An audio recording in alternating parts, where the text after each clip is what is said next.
Magandang hapon sa inyo. Kailan ko lang ang pag-video. Kailan ko pumunta ng school. Busy. Sinundo ko si Bria. Hindi na lumaki. Grade 5 na si Bria.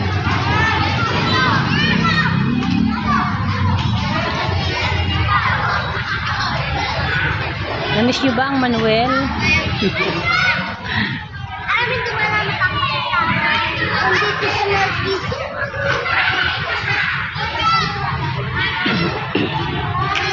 Si Bria. Si Bria na lang ang nandito. Si Basi grade 7. Si Yani grade 8. Si Bria na lang ang sinusundo. Minsan ayaw na magpasundo.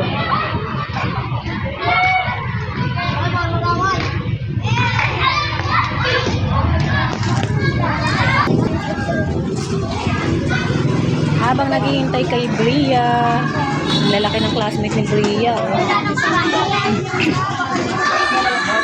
Nabili ng candy si Bria. Busy pa si Kuya.